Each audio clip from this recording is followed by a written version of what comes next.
Ok, pessoal, vamos resolver aqui agora o exemplo 4.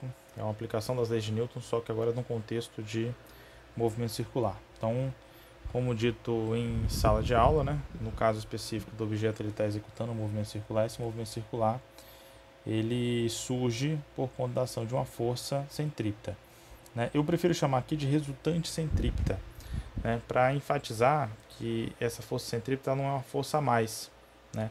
É sempre, a depender do contexto, alguma força que faz o papel da resultante centrípeta. Então, quando eu uso o termo resultante, eu quero deixar isso explícito, né? Que é sempre uma força que vai ser responsável por fazer o objeto executar um movimento circular, ok?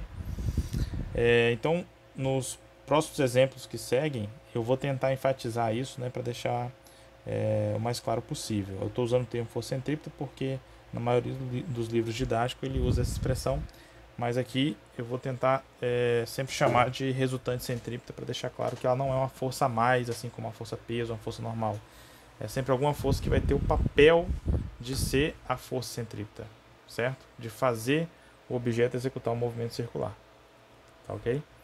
Então vamos seguir aqui resolvendo o exemplo 4. Ele diz o seguinte: na figura abaixo está representado um bloco de massa m igual a 2 kg. Então, o primeiro dado está aqui, né? Massa 2 kg. Está sobre uma mesa horizontal, sem atrito, preso a um ponto central O por um fio inextensível de massa desprezível, girando com a velocidade de 4 metros por segundo. Tá? Gerando um movimento circular e essa velocidade.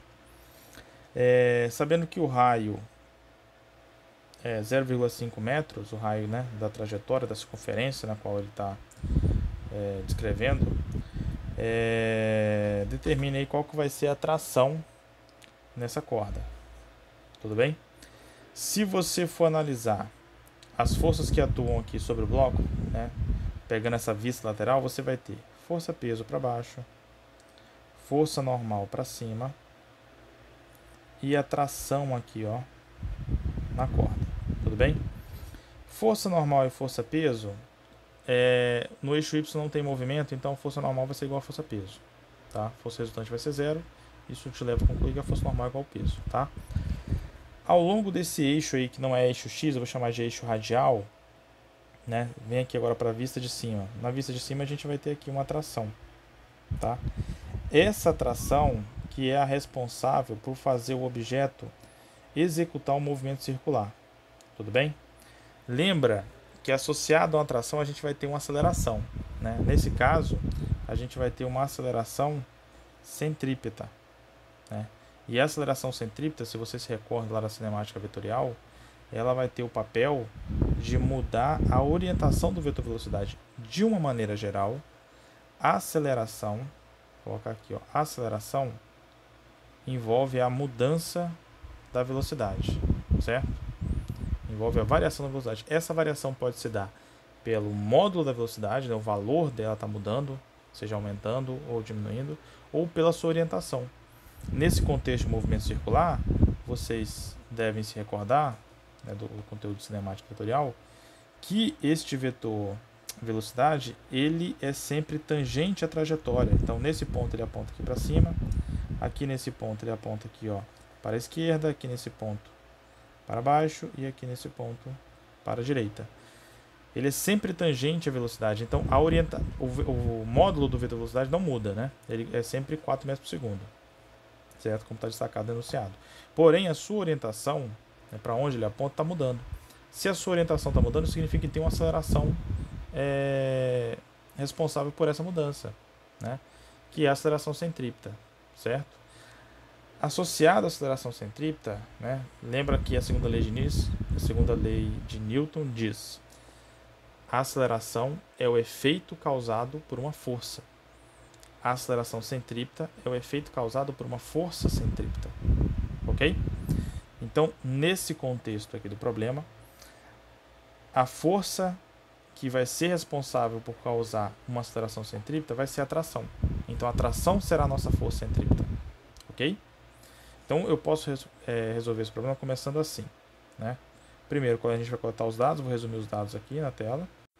Então, tá aqui, né? C é a massa, sei a velocidade, sei o raio, quero descobrir a tração, certo? Então a gente pode começar a resolver o problema seguinte, da seguinte maneira. Então coloquei aqui, como o bloco está em movimento circular, temos que, se o objeto ele executa o movimento circular, é porque existe então uma resultante centrípeta responsável por gerar esse movimento, certo? Então, nesse sentido, toda vez que tiver movimento circular e você quiser saber a causa desse movimento circular, a causa vai ser alguma força que vai fazer o papel da força centrípeta, tá? Então, eu já vou começar o problema dessa forma, ó. Nesse sentido, então a gente vai ter aqui, ó, FCP é a nossa resultante centrípeta, vai ser igual a m velocidade ao quadrado sobre r, ok? Nesse contexto, quem é a força que está fazendo o papel da resultante centrípeta, fazendo o papel dessa força centrípeta? Se você analisar a figura, essa força vai ser a força tração, que está aqui.